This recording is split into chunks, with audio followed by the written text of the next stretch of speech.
शक्तियाँ मिली थी। इन्होंने बताया कि हीरो उसके साथ वाले बेंच पर बैठा था और अचानक जोरदार धमाका हुआ, जिसके बाद उन दोनों के शरीर में अद्भुत ताकत आ गई। तब चौको ने उससे पूछा कि आपकी कमजोरी क्या है? अगर वो दोनों एक जैसे ही हैं, तो हीरो को भी उसी कमजोरी के जरिए हराया जा सकता है। इन्होंने कहा कि उसकी कमजोरी तो मीसो सूप है, क्योंकि उसे पीते ही उसके शरीर ने सूप बाहर फेंक दिया था। खैर उस दिन से चौको ने इनू को ट्रेनिंग देनी शुरू की ताकि वो हीरो का सामना करके उसे हरा सके।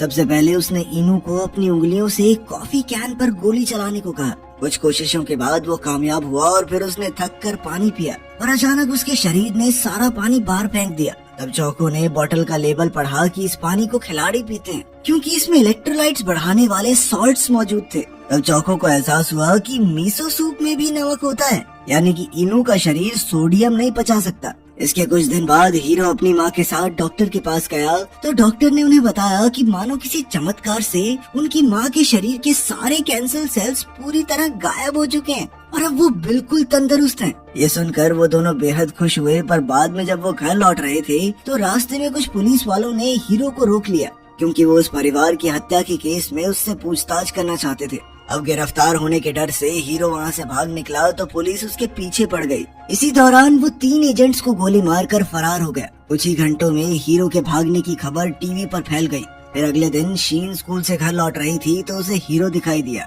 जिसके बाद उसने हीरो को अपने घर चलने को कहा। शीन ने बताया कि उसके घर पर सिर्फ वो और उसकी बूढ़ी दादी रहती हैं, इसीलिए वो जब तक चाहे तब तक सुरक्षित रह सकता है। उधर मैरी जब घर लौट रही थी तो उसने ट्रेन स्टेशन पर अपने पिता को चौको के साथ देखा।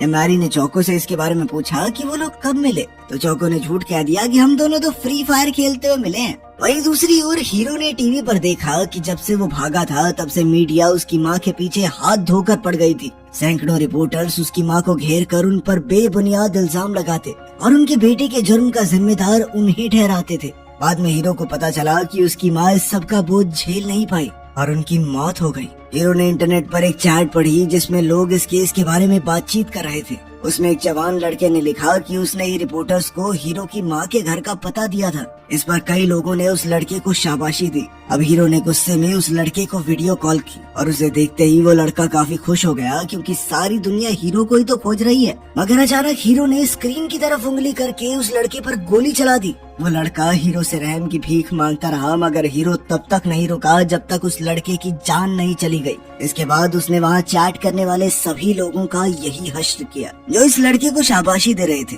इस घटना से टोक्यो पुलिस हेडक्वार्टर्स में हड़कंप मच गया। तब रात को शीन हीरो से बात करने आई तो हीरो ने ये कबूल किया कि उस परिवार की मौत का जिम्मेदार